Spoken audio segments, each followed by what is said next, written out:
আসসালামু আলাইকুম ওরহমতুল্লাহ। আজ আমরা জানব এমন একজন যোদ্ধা সম্পর্কে যার শরীরে শতাধিক তলোয়ারের ক্ষত, যিনি এক যুদ্ধে 9টি তলোয়ার ভেঙে ফেলেছেন, যিনি কখনো ঘুমাননি যুদ্ধক্ষেত্রে এবং তার সৈন্যদেরও ঘুমাতে দেননি। একজন সেনাপতি যিনি বিশ্বের 2টি সুপার পাওয়ার বাইজান্টাইন ও সাসানীয় সাম্রাজ্যকে ধ্বংস করে দিয়েছেন। তিনি হলেন সাইফুল্লাহ, আল্লাহর তরবারি, খালিদ ইবনুল ওয়ালিদ রাদিয়াল্লাহু আনহু। আজকের এই ভিডিওতে আমরা তার জীবনের সেই অজানা অধ্যায়গুলো খুলব যা আপনাকে মেরুদণ্ড কম্পিয়ে দেবে। কিভাবে একজন ইসলাম বিরোধী যোদ্ধা থেকে তিনি হয়ে উঠলেন ইসলামের সবচেয়ে বড় রক্ষক। কোরআনের আলোকে তার ইমানের জাগরণ, হাদিসে বর্ণিত তার বীরত্ব এবং তাবারি ইবনে কাসিরের তাফসির থেকে সঠিক ঘটনা। চলুন শুরু করি এই অজেয় কাহিনী। লাইক করুন, শেয়ার করুন আর সাবস্ক্রাইব করে বেল আইকন প্রেস করুন যাতে এই বার্তা বিশ্বের প্রতিটি মুসলিমের কাছে পৌঁছায়। খালিদ ইবনুল ওয়ালিদ রাদিয়াল্লাহু আনহু জন্মগ্রহণ করেন মক্কার সবচেয়ে শক্তিশালী গোত্র বনু মাখজুমে। তার পিতা ওয়ালিদ ইবনে মুগিরা কুরাইশদের একজন নেতা, যাকে কোরআনের সূরা আল কলমে ডেরিডার বলা হয়েছে, যিনি নবী সাল্লাল্লাহু আলাইহি ওয়াসাল্লামকে উপহাস করতেন। মা লুবাবা বিনত হারিস বেদুইন গোত্রের মেয়ে, যার বোন মাইমুনা রাদিয়াল্লাহু আনহু পরে নবী সাল্লাল্লাহু আলাইহি ওয়াসাল্লামের স্ত্রী হন। জন্মের পরপরই তাকে আরব রীতি অনুসারে মরুভূমির বেদুইনদের কাছে পাঠানো হয়, যাতে শুদ্ধ বাতাসে বেড়ে ওঠেন, শক্তিশালী হন। 5-6 বছর বয়সে মক্কায় ফিরে আসেন। পিতা তাকে শেখান সাহস, উদারতা, ঘোড়ায় চড়া, তীরন্দাজি, বর্ষা ও তলোয়ার চালানো। ছোটবেলায় তিনি ওমর ইবনে খাত্তাব রাদিয়াল্লাহু আনহু এর সাথে কুস্তিতে লড়েছেন, এমনকি ওমরের পাও ভেঙে দিয়েছিলেন। তাবারি থেকে বর্ণিত, তিনি মরুভূমির ঝড় সহ্য করতে শিখেছেন, তারার পথ চিনেছেন, পাহাড়ের গোপন রাস্তা জেনেছেন। এই প্রশিক্ষণই তাকে পরে অজেয় বানাবে। ইসলামের বিরুদ্ধে প্রথম লড়াই বদর থেকে উহুদ। বদরের যুদ্ধ 624 খ্রিস্টাব্দ। মুসলিমরা মাত্র 313 জন, কুরাইশ 1000। খালিদ তখন কুরাইশ পক্ষে, তার ভাই ওয়ালিদ বন্দী হন। খালিদ মুক্তিপণ দিয়ে ছাড়িয়ে আনেন, কিন্তু বন্দী অবস্থায় ওয়ালিদের হৃদয়ে ইসলাম প্রবেশ করে। খালিদ মর্মাহত, ভাই হারালেন। উহুদের যুদ্ধ 625 খ্রিস্টাব্দ। খালিদের জিনিয়াস দেখুন।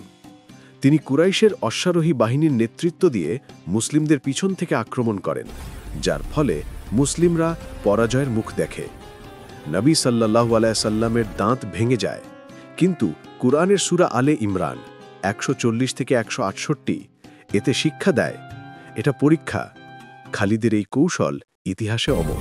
খালিদ ইবনে ওয়ালিদ রাদিয়াল্লাহু আনহুর ইসলাম গ্রহণ এবং হৃদয়ের অজানা পরিবর্তন। খালিদ ইবনে ওয়ালিদ রাদিয়াল্লাহু তাআলা আনহু তার ভাই ওয়ালিদের জন্য ছটপট করছেন। ভাই যুদ্ধে নিখোঁজ, মুসলিমরা বন্দী করেছে শুনে খালিদের হৃদয়ে আগুন জ্বলে। তিনি মুক্তিপণ পাঠান, সোনা রূপা সম্পদ, শুধু ভাইকে ফিরিয়ে আনার জন্য।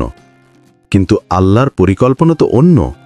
ওয়ালিদ মদিনায় বন্দী অবস্থায় মুসলিমদের জীবন দেখেন, তাদের সততা, তাদের ভাইচারা, তাদের নামাজের শান্তি। হৃদয়ে ইমানের আলো জ্বলে ওঠে। ওয়ালিদ গোপনে ইসলাম কবুল করেন। ছাড়া পেয়ে মক্কায় ফিরে এসে ভাই খালিদকে একটা চিঠি লেখেন। চিঠিতে লেখা, ভাই, আমি ইসলামের সৌন্দর্য দেখেছি, মুসলিমরা কত দয়ালু, কত সত্যবাদী, আর নবী মোহাম্মদ সাল্লাল্লাহু আলাইহি ওয়াসাল্লাম তোমার কথা জিজ্ঞাসা করে বলেছেন যে খালিদের মতো বুদ্ধিমান লোকের ইসলাম থেকে দূরে থাকা অদ্ভুত। যদি সে তার শক্তি কাফিরদের বিরুদ্ধে ব্যবহার করত কত ভালো হতো। এই চিঠি খালিদের হৃদয়ে বিদ্যুতের ঝিলিকের মতো আঘাত করে।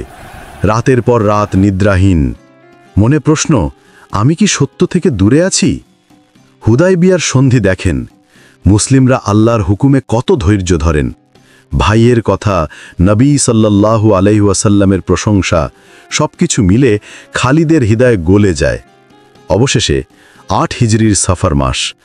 খালিদ রাদিয়াল্লাহু আনহু আমর ইবনে আস ও উথমান ইবনে তালহা রাদিয়াল্লাহু আনহুমের সাথে মদিনায় পা রাখেন। নবী মোহাম্মদ সাল্লাল্লাহু আলাইহি ওয়াসাল্লামের সামনে দাঁড়িয়ে বলেন, আশহাদু আল্লা ইলাহা ইল্লাল্লাহ ওয়া আশহাদু আন্না মুহাম্মাদান রাসূলুল্লাহ। আমি সাক্ষ্য দিচ্ছি যে আল্লাহ ছাড়া কোনো উপাস্য নেই এবং আমি সাক্ষ্য দিচ্ছি যে মোহাম্মদ সাল্লাল্লাহু আলাইহি ওয়াসাল্লাম আল্লাহর রাসূল। নবী সাল্লাল্লাহু আলাইহি ওয়াসাল্লাম হাসেন, বলেন, হে খালিদ, আমি তো জানতাম তোমার এই তীক্ষ্ণ বুদ্ধি একদিন তোমাকে সত্যের পথে নিয়েই আসবেই। সিরাত ইবনে হিশাম।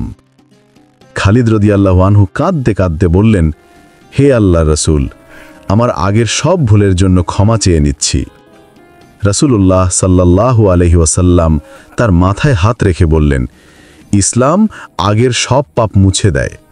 এরপর নবীজি সাল্লাল্লাহু আলাইহি ওয়াসাল্লাম তাকে উপাধি দিলেন সাইফুল্লাহ, আল্লাহর তরবারি। আর সেই দিন থেকে খালিদ আর শুধু খালিদ নন, তিনি হয়ে ওঠেন সাইফুল্লাহ, আল্লাহর তরবারি, যিনি বলেন, আমি ইসলামের বিরুদ্ধে শত যুদ্ধ করেছি, এখন থেকে শুধু আল্লাহর পথে লড়ব। ভাই বোনেরা, এই ঘটনা আমাদের শেখায়, আল্লাহ যাকে হিদায়াত দেন তার অতীত কখনো বাধা হয় না। কোরআনে আল্লাহ বলেন, আল্লাহ যাকে চান হিদায়াত দেন। সূরা আল কাসাস 56। খালিদের মতো আমরাও যেন সত্যের পথে ফিরি। অজেয় বীরত্ব। মুতা থেকে ইয়ারমুক। মুতার যুদ্ধ 629 খ্রিস্টাব্দ। 3000 মুসলিম বনাম 1 লাখ বাইজেন্টাইন ও তাদের আরব মিত্র। নবী সাল্লাল্লাহু আলাইহি ওয়াসাল্লাম বলেছিলেন, যদি জায়েদ শহীদ হন তবে জাফর, যদি জাফর শহীদ হন তবে আব্দুল্লাহ। একের পর এক পতাকা পড়ে যায়। জায়েদ রাদিয়াল্লাহু আনহু শহীদ। জাফর রাদিয়াল্লাহু আনহু 2 হাত কেটে গেলেও পতাকা ছাড়েননি। শহীদ হন এবং আব্দুল্লাহও পরে শহীদ হন।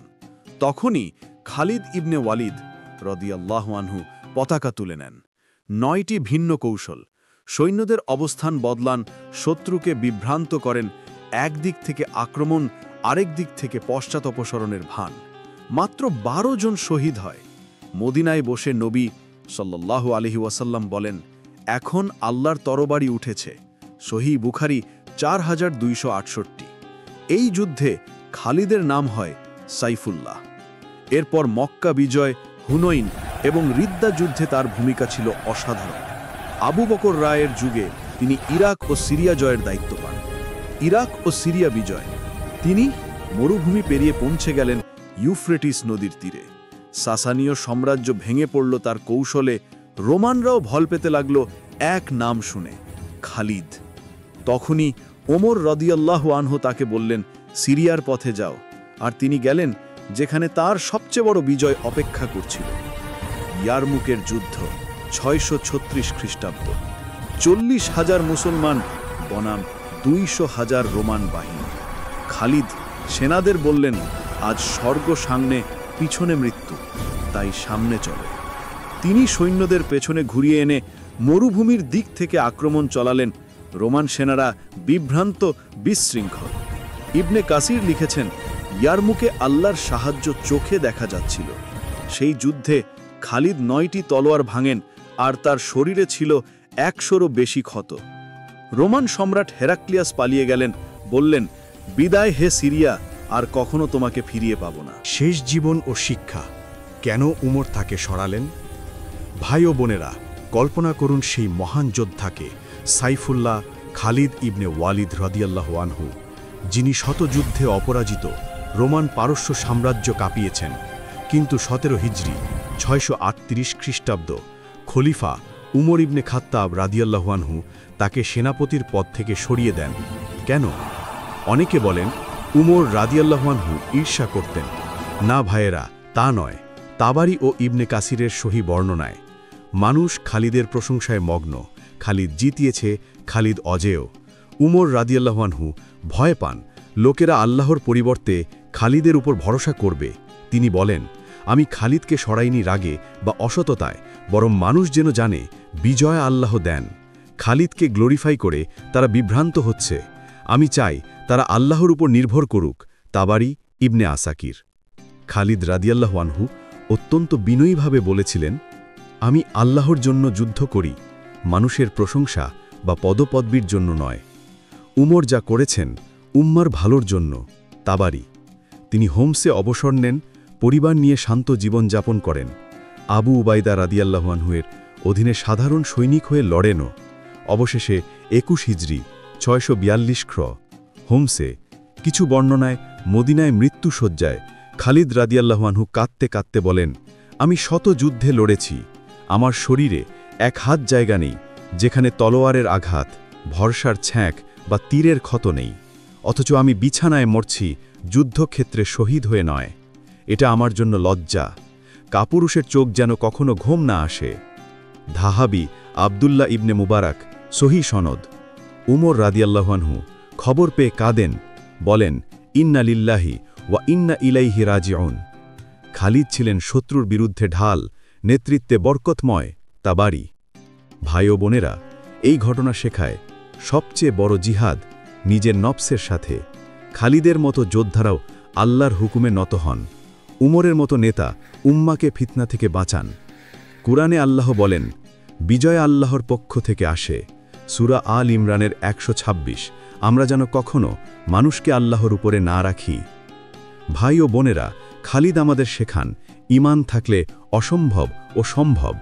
আজকের দুনিয়ায় আমরাও তার মতো আল্লাহর তরবারি হই।